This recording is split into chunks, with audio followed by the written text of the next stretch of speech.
বন্ধুরা, কাছের বন্ধু ইউটিউব চ্যানেলে আপনাদের সবাইকে স্বাগত। আজকে আবার একটা রান্নার ভিডিও নিয়ে আপনাদের সামনে চলে এসেছি।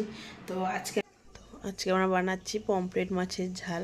তো পমফ্রেট মাছের ঝাল বানানো কীভাবে করছি তো সেটা আপনাদের সাথে রেসিপিটা শেয়ার করব। এই যে পমফ্রেট মাছগুলো আমরা প্রথমে ধুয়ে নেব।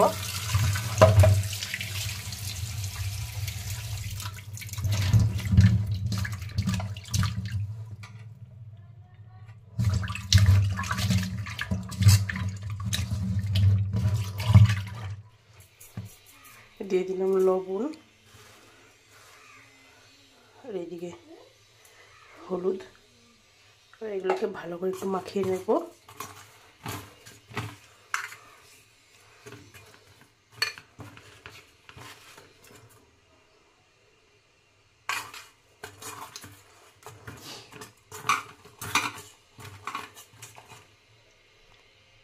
আর এই মাছগুলোর মধ্যে আমি সামান্য একটুখানি লেবুর রস দিয়ে মাখিয়ে রাখছি, কারণ পমফ্রেট মাছে একটা হালকা একটা গন্ধ আছে। তাদের লেবুর রস দিয়ে মাখিয়ে রাখলে কী হবে, সেই গন্ধটা আর থাকবে না।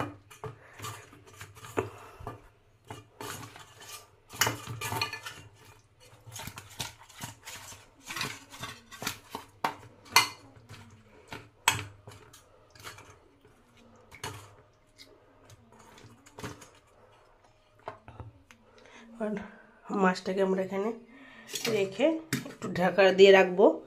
এরপরে বাদবাকি মশলাটা রেডি করে নিই। রান্নাটা সে ঝাল করার জন্য আমরা যে মশলাটা বানাবো তার জন্য নিয়ে নিচ্ছি 5-6টা কাঁচা লঙ্কা। এদিকে নিয়ে নিয়েছি একটা বড় মাপের পেঁয়াজ, আর এদিকে একটা টমেটো। এগুলো পেস্ট করে নেব।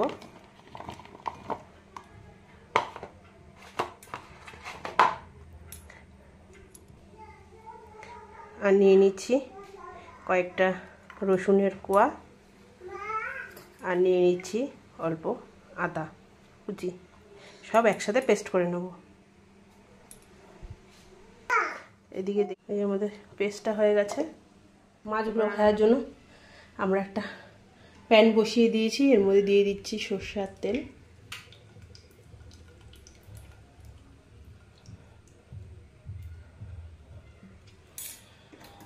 সরষের তেলে আমরা রান্নাটা করব, তাতে কি রান্নাটা খুব ভালো হয়, টেস্টও হবে।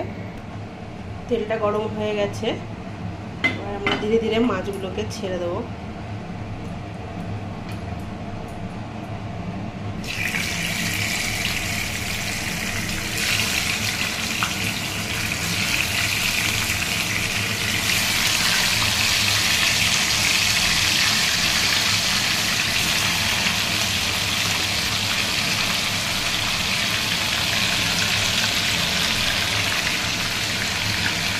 তো মাছগুলো একটু তেল ছিটবে, যেন আমরা একটু ঢাকা দিয়ে দিচ্ছি।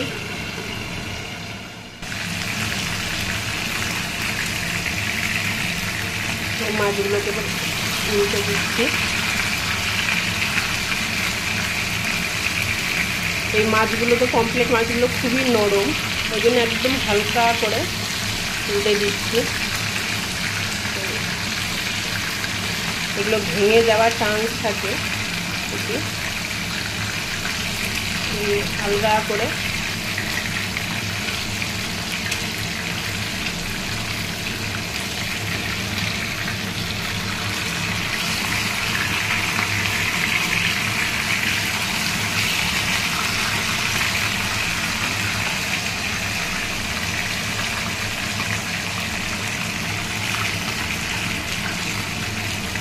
এই মাছগুলো ভাজা হয়ে গেলে বাদবাকি এই মাছগুলো ভাজা হবে। আগে এই মাছগুলো সম্পূর্ণ ভেজে নিই, তারপর বাদবাকি রান্নাটা। এই যে আমাদের এক এক করে সব মাছ ভাজা হয়ে গেছে।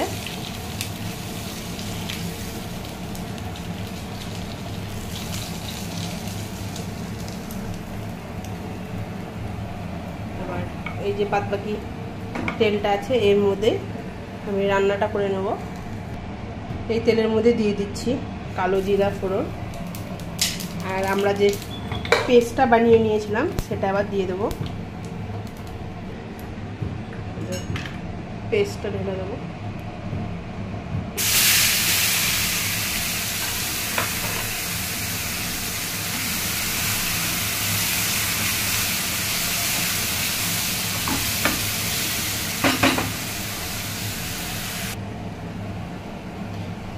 পেস্টটা কিছুক্ষণ একটুখানি এই মশলাটা একটু নাড়াচাড়া করে কষিয়ে নিই, তারপরে বাদবাকি মশলাগুলো দেবো। আমাদের মশলাটা কিছুক্ষণ কষানো হয়ে গেছে, এবার এর মধ্যে বাদবাকি মশলাগুলো দিয়ে দিচ্ছি। কাশ্মীরি লঙ্কার গুঁড়ো দিয়ে দিচ্ছি, হলুদ গুঁড়ো দিয়ে দিলাম, সামান্য ধনের গুঁড়ো, আর দিয়ে দিচ্ছি সামান্য জিরের গুঁড়ো, দিয়ে দিলাম অল্প পরিমাণে লবণ, দিয়ে এবার মশলাটাকে আবার একটুখানি নাড়িয়ে চাড়িয়ে কষিয়ে নেব।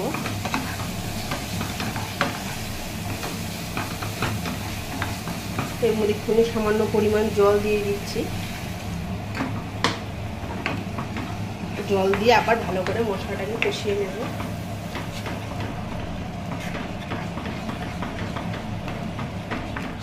দেখতে পাচ্ছেন আমাদের মশলাটা কষে গেছে, এবার এর মধ্যে দিয়ে দেবো জল বেশি করে।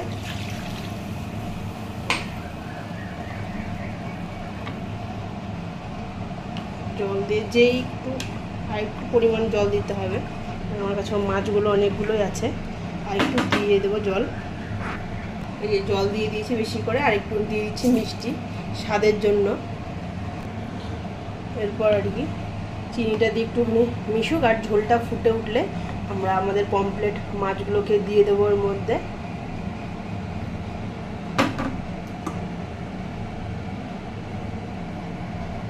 এই যে দেখুন আমাদের ঝোলটা ফুটে উঠেছে, এবার এক এক করে মাছগুলোকে দিয়ে দেবো।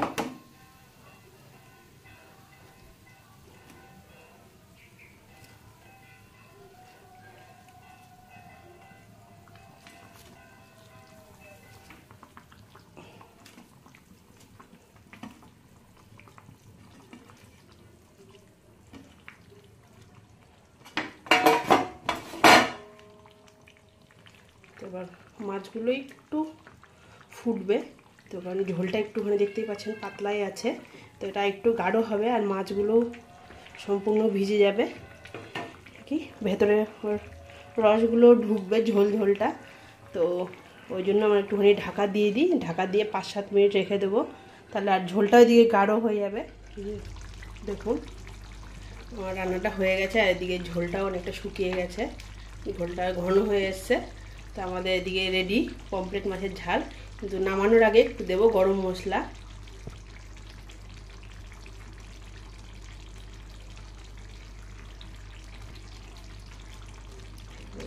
গরম মশলাটা দিয়ে একটু নাড়াচাড়া করে নিচ্ছি।